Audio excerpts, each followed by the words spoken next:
ഗോൽഗോഥായിലെ പരമയാഗം, സിഹിയോൻ ശാലയിലെ തിരുവത്താഴം.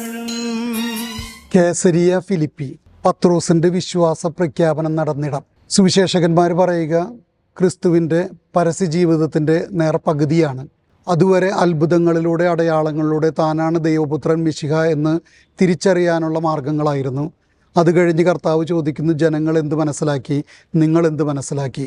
പത്രോസ് മിശിഹായാണെന്ന് ഏറ്റു പറയുന്നിടത്ത് അവനെ അടിത്തറയായി പ്രഖ്യാപിച്ചുകൊണ്ട് കേപ്പായാക്കുന്നു, പേത്രോസാക്കുന്നു. ഇവിടെ നിന്ന് രണ്ടാം ഭാഗം തുടങ്ങുകയാണ്. ഇനി അങ്ങോട്ട് പീഡാനുഭവ പ്രവചനങ്ങളും ജെറുസലേമിലേക്കുള്ള യാത്രയുമാണ്. പഴയ നിയമത്തിൽ ദാൻ മുതൽ ബെർഷേവ വരെയാണ് വാഗ്ദത്ത ഭൂമിയുടെ അതിർത്തി പറയുക. ഈ കേസരിയ ഫിലിപ്പിയുടെ 5 കിലോമീറ്റർ ഇപ്പുറത്താണ് ദാൻ. 1965-71 കാലഘട്ടത്തിൽ അവിടെ നിന്ന് പുരാവസ്തുക്കൾ കണ്ടെത്തിയിട്ടുണ്ട്. ജെറോബോവാം സ്വർണ്ണക്കാളക്കുട്ടിക്ക് വേണ്ടി അമ്പലമുണ്ടാക്കിയിരുന്ന സ്ഥലം. നമ്മൾ ഗലീലി തടാകത്തിൽ നിന്ന് ഖുറാസിൻ വഴി ബാഷാനിലെ പശുക്കളെ കണ്ട് കിരിയത്ത് ഷ്മോണായിലെത്തി അവിടെ നിന്ന് ഹിഷ്ബാനി പുഴ കടന്ന് 10 കിലോമീറ്റർ ചെന്ന് ദാനിലെത്തുന്നു. അവിടെ നിന്ന് ഒരു 5 കിലോമീറ്റർ കൂടി മുന്നോട്ട് പോയാൽ ഈ ബാന്യാസിലെത്തുന്നു. ബാന്യാസിൻ്റെ പഴയ പേര് പാനിയാസാണ്. ഇടയ ദൈവമായിട്ടുള്ള പാൻ ദൈവത്തിൻ്റെ ഗുഹ. ഇത് BC 20 അഗസ്റ്റസ് സീസർ കീഴടക്കി മഹാനായ ഹെറോദോസ് രാജാവിന് നൽകുന്നു. അദ്ദേഹം അവിടെ അഗസ്റ്റസ് സീസറിന് വേണ്ടി ഒരു അമ്പലം പണിയുന്നു. പിന്നീട് അദ്ദേഹത്തിൻ്റെ മകന് ഈ ഭൂപ്രദേശം ലഭിക്കുമ്പോൾ ഫിലിപ്പ് അത് തൻ്റെ തലസ്ഥാന നഗരിയായി വളർത്തുന്നു.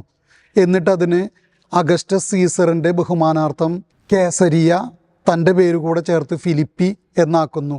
കേസരിയ മരിത്തിമയിൽ നിന്ന് തിരിച്ചറിയാൻ വേണ്ടി കൂടിയാണ് ഇതിന് കേസരിയ ഫിലിപ്പി എന്ന് പറയുക.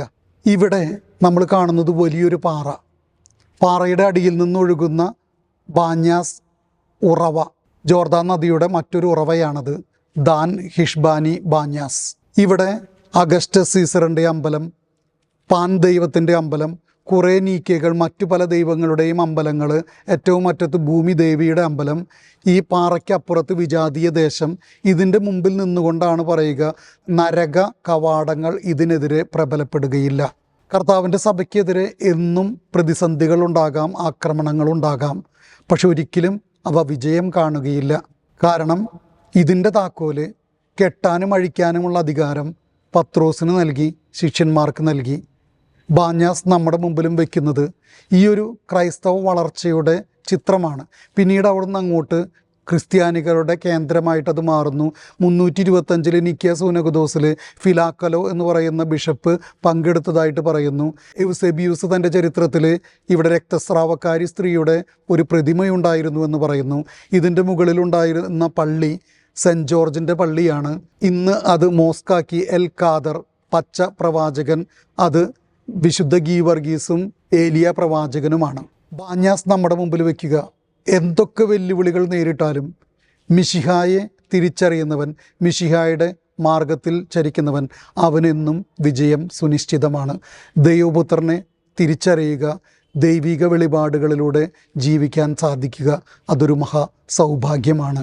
ഈശോ മിശിഹായ്ക്ക് സ്തുതിയായിരിക്കട്ടെ. ഗോൽഗോഥായിലെ പരമയാഗം, സിഹിയോൻ ശാലയിലെ തിരുവത്താഴം.